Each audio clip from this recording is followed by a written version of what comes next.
Hello everyone and welcome to another video. Today I will be doing a review on Destiny 2. Now this game has a lot to do it, and I do mean a lot. I mean, there are way too many submenus here. But anyway, I will be showing you some of the stuff you can do in Destiny. This will not be a guide. I might make a beginner's guide later. But for now this is just showing you whether or not you want to buy Destiny 2 or not. It's actually free, the beginning version, but if you really wanted to get to the game, you ought to buy the DLC. But more on that later. First off, I'm going to show you some of the different things that you can do. So there is a lot going on here. So a quick review: PvP, PvE, hybrid mix that everybody hates but has to do anyway, and all this other stuff is open world. Now there's a lot more to it, like this is your main base, this is a seasonal base, but like I said, this isn't a guide. I will talk about that later.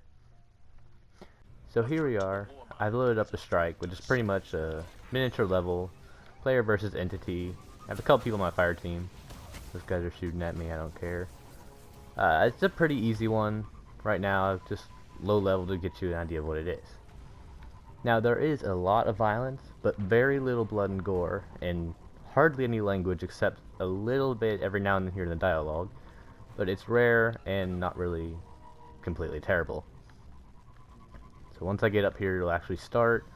You get an idea of what it looks like, so how some of the weapon mechanics work, if that's what you're more into this review for. It's gonna be like a satellite drops down from here, blow everything up. Yep. And I won't record the whole strike, but I do want to show you some of the main parts of it. Okay, so you use guns, sometimes lasers, swords. I don't actually have a laser on me, but yep, there's one of the enemy ships. So you can see all that really happens is that little smoky stuff comes up out of them. That's pretty much it. Some of the other enemies from a different faction, I guess I should say, do have some black stuff come out of them, but if you go look into the lore, it says something about it no one knows what it is. Well, personally, my opinion, I think it's jetpack fuel, because they pretty much always have jetpacks.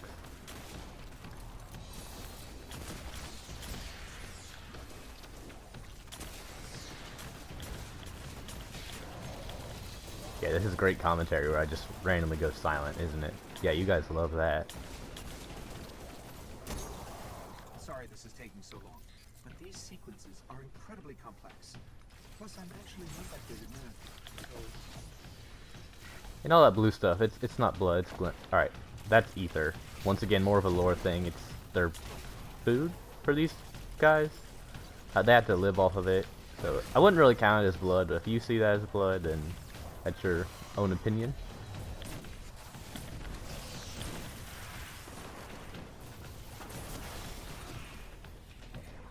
These other people are on my team. That guy right there, and him. He can't hurt me, and I have fire team chat off so they can't hear me either. But you can turn that on, unless you actually find someone to play with on Discord or on the LFG forums. They're probably not going to respond to you.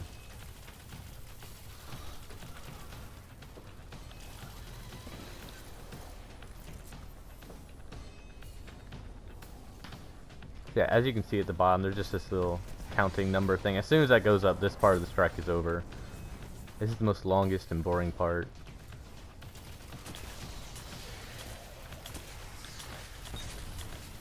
So I will probably skip over the rest of the strike. I don't want to ruin too much, and then I'll be back for the boss.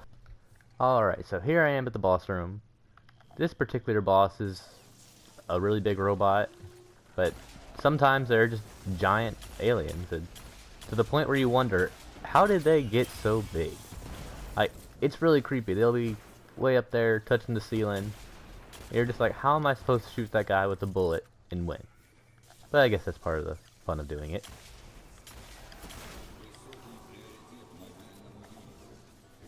Yeah, and that's the guy I'm trying to save, the another robot.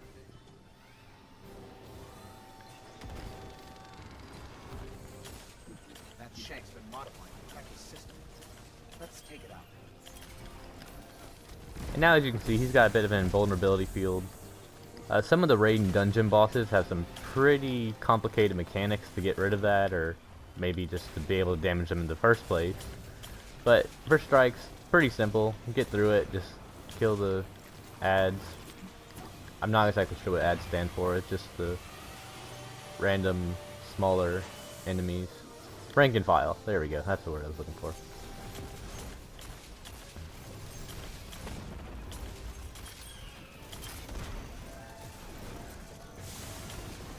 And there's a shield again.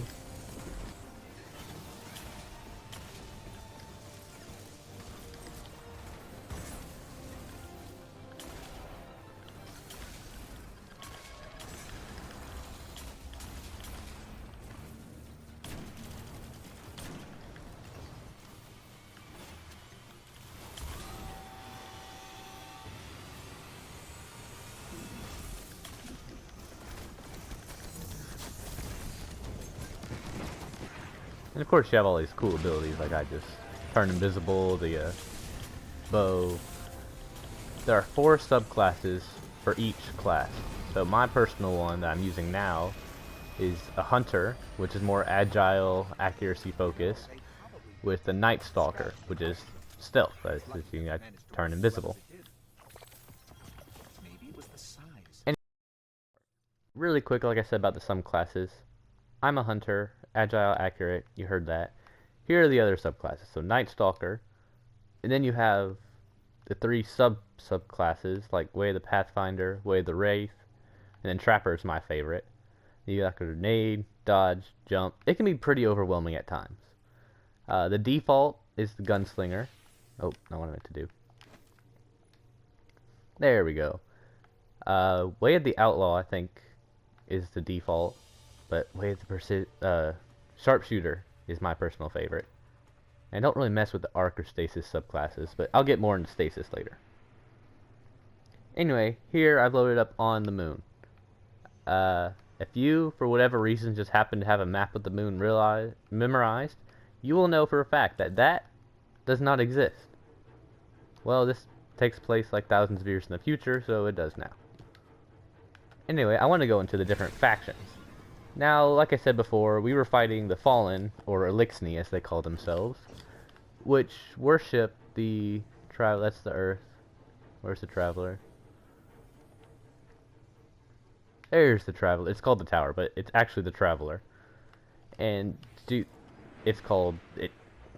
Boy, why am I so bad at this? Stuttering. It gives you the powers you have pretty much. It's called the Light.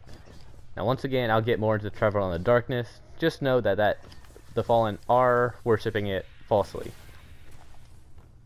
Anyway, there's a Hive Wizard. The Hive are pretty much supposed to be the creepy guys, and if you are unprepared, yeah, they can do some jump scares, but they're not too terribly scary. There's some Acolytes, there's a Knight.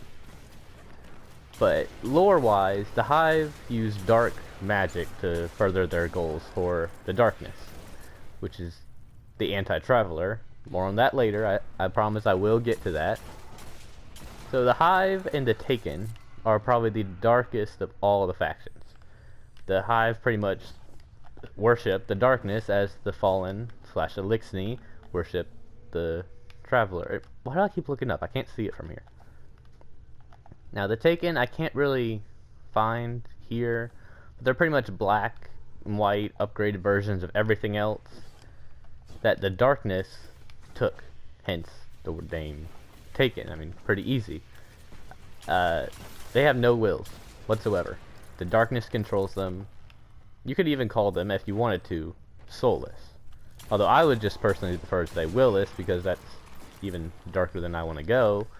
You could go that far if you wanted to. Let's see, what was the other faction? Cabal and Vex. The Cabal are like these rhino military guys. They just want to start wars, destroy planets. There's nothing really dark about them unless you want to like... Well, no, they're just not dark. They're evil, but they're not dark like the Hive and Taken. As for the Vex, they are robots that one of the Hive bosses named Crota accidentally summoned. And they're trying to like erase time and all that kind of stuff. Erase you from existence, pretty much. There's a couple raids. I haven't actually done the raid where they erase you from existence, but I've heard a lot of people say they like it. I missed there. Fine then, be that way. Now, the Vex are robots. I wish I could show pictures of them. Probably in the videos. I'll point them out if I find some. My personal theory is that the Vex are alive, because they have this weird source that everyone just calls Vex milk. And the Vex also worship what they call their minds, which is pretty much their boss, like the occluded mind, that's the one I can remember. I don't even know what they look like. But yeah, they worship the minds. They're pretty much the boss. Similar to the Fallen, worshiping the Traveler. It's not right. So, but why would a machine have the desire to worship? I mean, humans were created by God to have a desire to worship Him. So when we don't worship Him, we're always worshiping something else, whether it be a false idol, or if you call yourself an atheist, you would be worshiping money, possessions, power, something like that. So why would a robot worship? It doesn't make sense. So I mean, they gotta be organic or something, right? That's just my own personal theory. I haven't actually looked into the lore of the Vex yet. I'm still watching the 4-hour long lore video. I'm having fun with that. I have changed destinations. We are now on Nessus, where we can find Vex and Cabal. Like I said, I did want to show you some Vex. I'm not exactly sure where they went. Let me see if I can show you at least one of them. Then I'll get on to this portion of the... There's a Vex. Hello.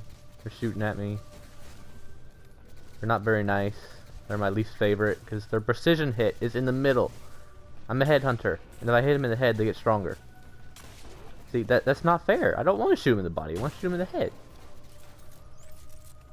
But anyway, like I said before, I'm now going to explain the whole thing with the Traveler and the Darkness. Pretty much the entire story of both Destiny 1, Destiny 2, and future expansions.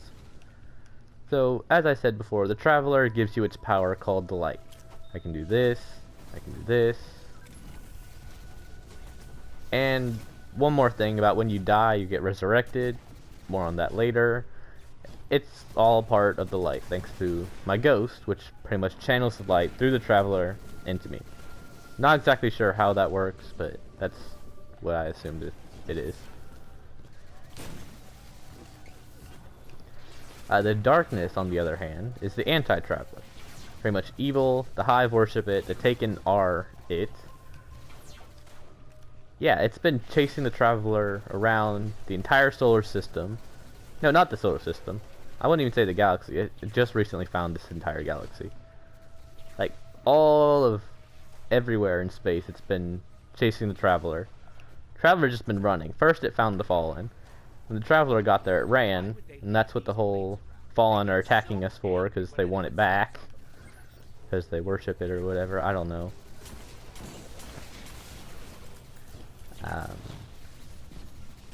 What was I saying? Anyway, the Darkness keeps chasing it, using the Hive and the Taken to do its will or whatever.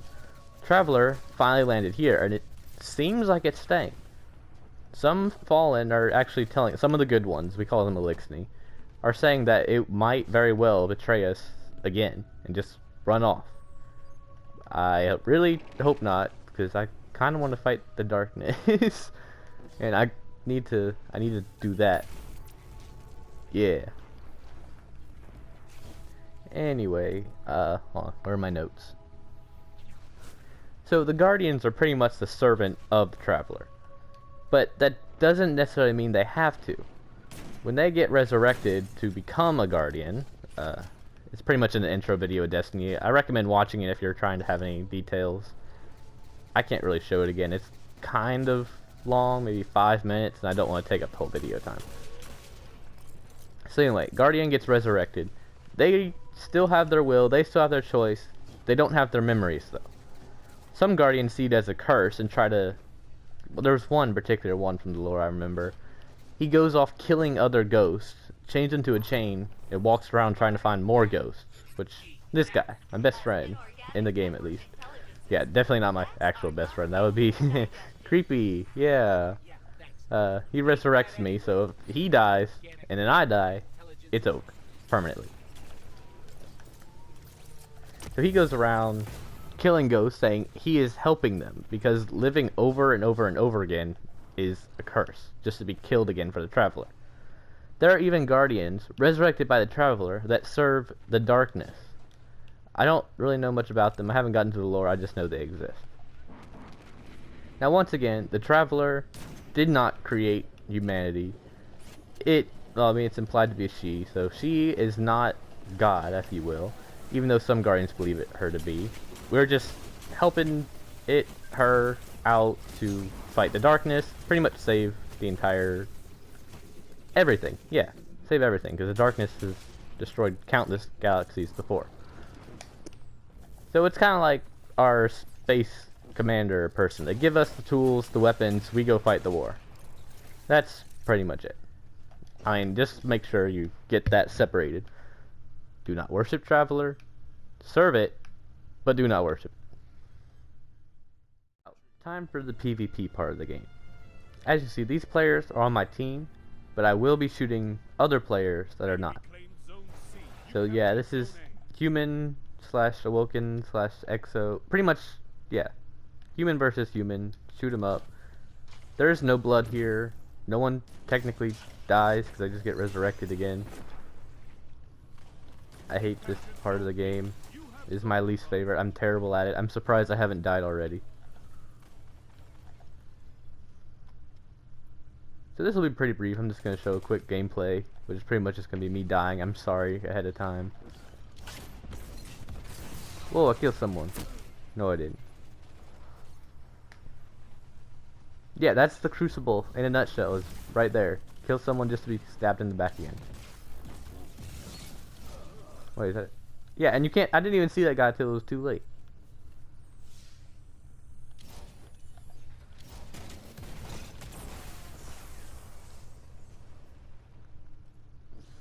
Yep. Crucible. Zone B lost. Enemy has advantage. Yet somehow we're winning. Magic. And just to give you an idea, I'm using the most broken, overpowered, Bungie refused to nerf weapon. This one. And I still am doing terrible. You should see me with a regular PvP loadout.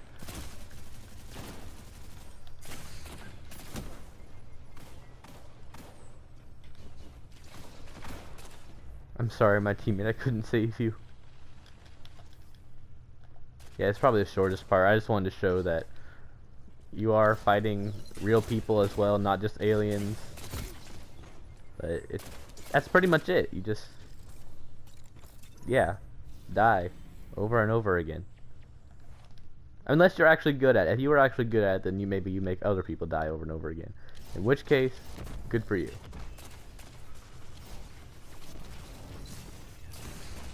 Like, this weapon's supposed to have aimbot, but I don't know.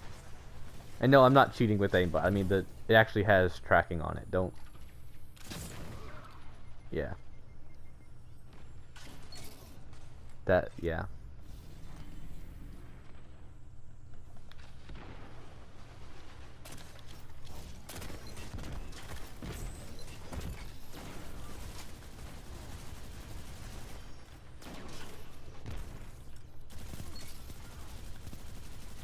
Zone B lost.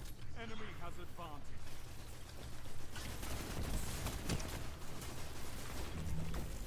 Yeah, if you do play this game, I'm really hoping you're better at PvP than I am. I wish you luck, but that's all I got for you. Anyway, now that that's over, I'm not going to be having anything background. This will be a really brief little section about resurrection. So, yeah, when you die, you come back. Like, your ghost, as it's called. No, that's the wrong button. Here, where's my ghost? Hurry up and load. There's my ghost. Or not. There he is. He resurrects you, pretty much.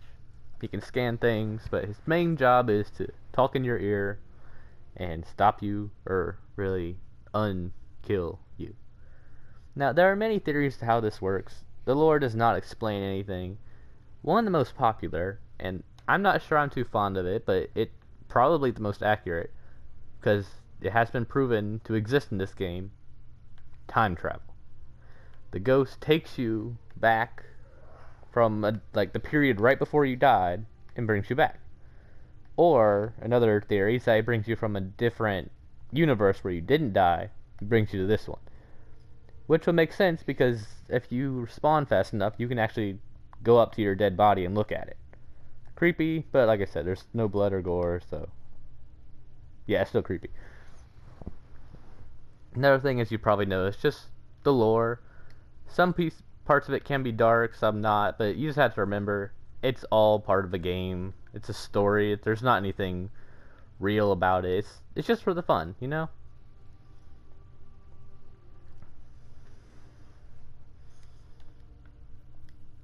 Now, the expansions. If you play Destiny for free, you're not going to get much out of it. I mean, you'll have a good, maybe a month or so, depending on how fast of gameplay you are, of content to get through. And they vaulted, like, a lot of the free stuff.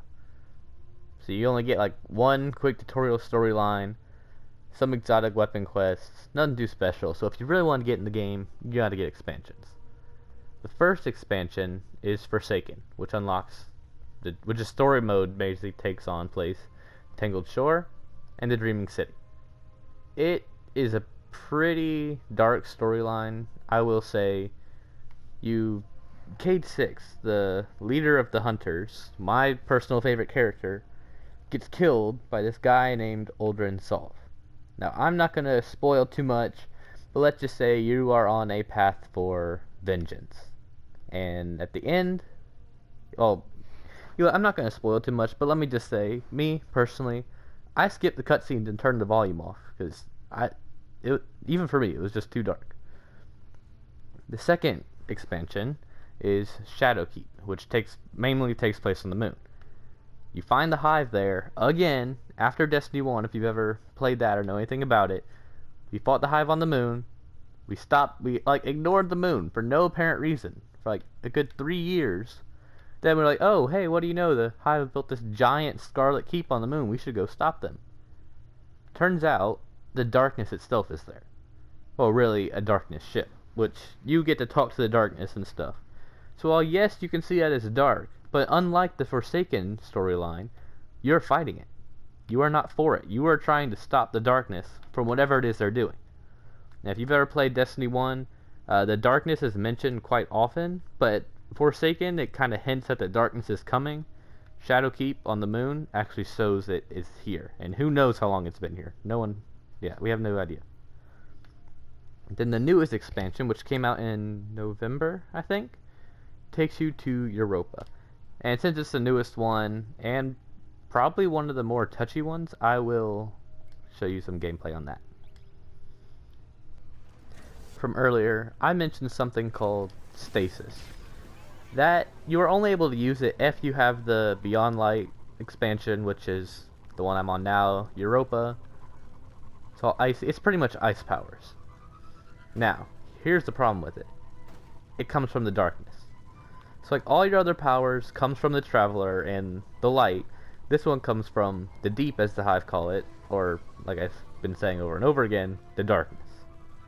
And you're like, why do we have these darkness powers? Aren't we supposed to fight him? Well, yeah, that would make the most sense, wouldn't it? So why are we doing it? Personally, if as far as the story goes, lore-wise, I mean, I do not like Stasis. It's got some pretty nifty powers like Shuriken. I missed that. I missed that one too. Like Shurikens and mines. So you can freeze people and shatter them. So power-wise, pretty cool, But it's dark. Why would I want to use it unless I have to? We pretty much go. The darkness, I'll say, calls to us. We go up to it, and it gives us these powers. And we're like, hold on, do we really want these? But the main bad guy in it is also using the darkness powers. So we're like, is it darkness against darkness? Is it merely testing who it wants to wield it? I mean, what is going on here? And a lot of these questions still have not been answered.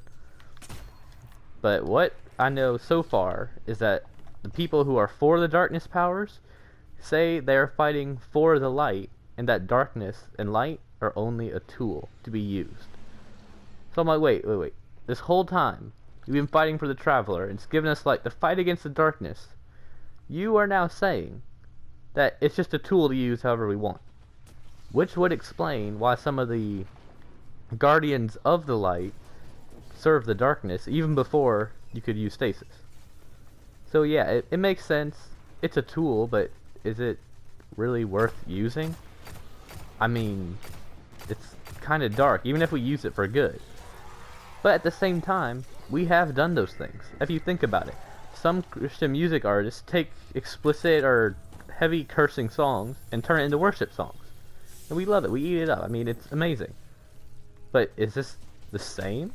I mean, I would kind of say yes. I still don't like it as far as lore goes, but you don't have to use stasis unless you're using a bounty. I'm using you to show... There you go. I can hit stuff. I'm using it to show you what it kind of is, but it is not of the Traveler like the other three subclasses are. It also got a very large nerf recently, so there's going to be a lot less people using it. So yeah, I want to stress that it's only a tool, but as you can see from it really depends on your own opinion. Is this only a tool, or do you think that you are actually using darkness itself to fight darkness? Which doesn't really make much sense. I am now here on the Dreaming City. Hopefully I'll be able to show you some Taken. So I'm going to do a couple different points in this one destination because they're shorter and easier to combine. First off is the Destiny community. Now typically people who play Destiny are from about the age of, well, let me think for a second. Maybe 14 at the least. I wouldn't even recommend it to a 14-year-old. I'd say 16 would be the youngest that should play it. But from 14 to... I've played with a guy that was like 73 one time. Now that sounds weird, but that's pretty rare. Mostly it's from 20 to... Not 20. 16 to 30 at the most. I don't know. That's about the get. Oh, by the way, they're just Scorn. They're like Fallen that are corrupted by darkness or whatever. I forgot to mention them earlier. That's about it. They're Forsaken enemies. So anyway, but most people I found in my clan that I go to are really nice and helpful. Like, there's no toxicity. Yeah, we make fun of each other, but it's all, you know, just playing around. We don't actually, like, hate each other or joke about stuff like that. You know, we're always willing to help each other out. You know, oh, you need help with this exotic quest? Sure, but afterwards, do you mind helping me with this raid? You're like, yeah, I'll help you. It's pretty much that. So, from what my experience is, the community is really nice. I'm sure there are plenty of toxic people out there. I don't think I've really met anyone like that. But, I don't know, this voice chat thing is kind of new to me anyway. Well, I wouldn't say new. I've been doing it for a little while now, but yeah, community is mainly fine. Customer support, terrible, but the community will answer your questions if Bungie doesn't. Let me get this guy. I'll move on to the next point because I can't look at my notes. Why can I not hit anything? Do it, fine. I'll go over here. Leave me alone. Oh, there's the Taken. I was wondering where you guys were. See, this is a Vex guy, and those are also Hive. Yeah, those are Hive Acolytes. You see, they're kind of spacey looking. They're taking up really cool designs. Let's see, so it really just depends who you are. If you're mature enough, yeah, go ahead, do it. I don't know where I was going for that. Just ignore everything else I just said. My notes are not very specific, I'm sorry. So, gameplay wise, we get off of the light dart. Is it easy to play? No. It is not. You gotta be, like, I prefer hand cannons. You gotta be pretty accurate with the hand cannon, but there are other weapons that you don't have to be accurate with. like auto rifles, or machine gun, submachine gun, all kind of fun stuff. Lasers. You don't really gotta be accurate with lasers. You just gotta point and zap, pretty much. But like the encounters themselves, like I was explaining with the shield, the strike with the start of this video. He had a shield, and we cleared some enemies, and what do you know? The shield is gone. Well, in dungeons and raids, which are longer activities, dungeons go anywhere from, if you have an experienced team, 15 minutes, but for a first time, it can take you a little bit over an hour to learn it. As for the raid, yeah, you're going to be there for a long time. My first raid took maybe 3-4 hours. I still haven't done another raid, but it was one of the best parts of the game, in my opinion, raids. Even though I've only done one, so that's saying something. I've heard of people completing raids in under an hour before, but they had to be like 30 plus clears in it first, with the fire team, all with 30 more clears in it. So it takes some time to be able to do it that fast.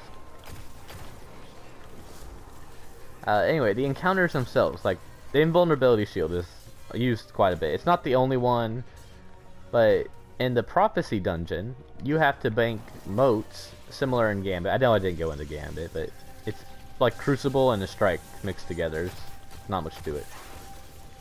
You bank these motes because you had to kill enemies like in the light, and they drop light motes. If you kill them in like a shadow, this isn't a big shadow, they drop dark motes. And you had to bank different kinds of motes until finally the shield disappears. You can damage him. And if you don't one-phase him, then you gotta do it all over again. His health still stays low, but you gotta motes. Yeah.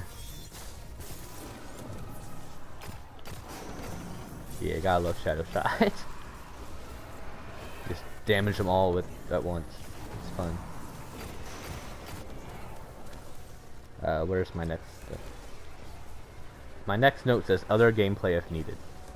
I guess that would be Gambit, but I mean, Gambit is not really a big thing. I mean, you do it when you got a quest, but that's about it.